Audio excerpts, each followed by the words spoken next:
मानवता, सामाजिक समता और ईश्वर के प्रति सच्ची भक्ति का संदेश देकर संत शिरोमणि गुरु रविदास जी की 650वीं जयंती के उपलक्ष्य में गुरु पूर्णिमा से आयोजित राष्ट्रव्यापी समरसता संकल्प अभियान के तहत नमामि गंगे ने मंगलवार को संत रविदास घाट पर मन चंगा तो कटौती में गंगा की अलख जगाई।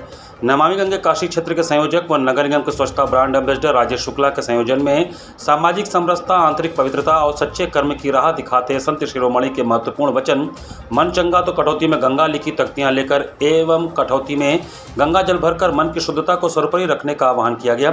आयोजन में मुख्य अतिथि के रूप में उपस्थित उत्तर प्रदेश दिव्यांग प्रकोष्ठ के संयोजक व रविदास पार्क में दीप उत्सव कार्यक्रम के प्रभारी डॉक्टर उत्तम ओझा ने कहा कि संत शिरोमणि रविदास का चिंतन सामाजिक समरसता, नैतिक आचरण व चरित्र निर्माण का संदेश देता है।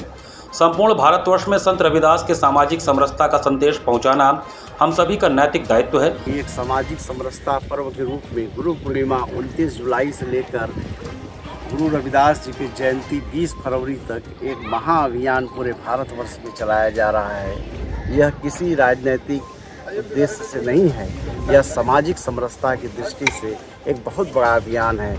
एक ऐसे संत रविदास जी जिनकी मान, सम्मान और प्रतिष्ठा को पुनर्स्थापित करने का प्रयास काशी से किया जा रहा है। इस कार्यक्रम में 27 राज्यों के लोग सम्मिलित हो रहे हैं और यहाँ से यात्रा निकल के 27 राज्यों पर जाएगी, जो कि समरसता का संदेश देगी। पूज्य रविदास जी ने कहा था, मन चंगा तो कटौती में गंगा। तो हम लोग उसी से प्रेरित होकर आज कटौती में गंगा लेकर जा रहे हैं कि मन चंगा तो कटौती में गंगा। जिस राज्य में गंगा नहीं है वहाँ भी गंगा जल जा रहा है। नमामि गंगे काशी क्षेत्र के संयोजक व नगर निगम के स्वच्छता ब्रांड एम्बेसडर राजेश शुक्ला ने कहा कि मन चंगा तो कटौती में गंगा संत रविदास का वो दर्शन है जो आज भी सामाजिक समरसता की राह दिखाता है।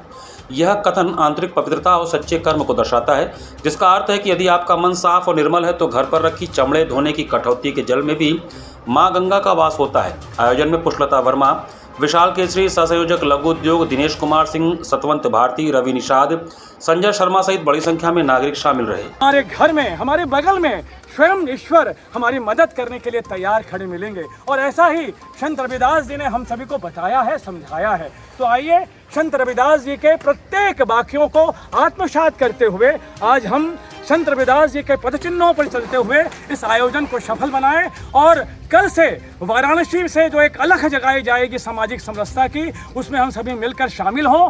संत रविदास जी के पदचिन्हों पर चलते हुए भारत को विकसित, आत्मनिर्भर और आरोग्य भारत की ओर लेकर चलें।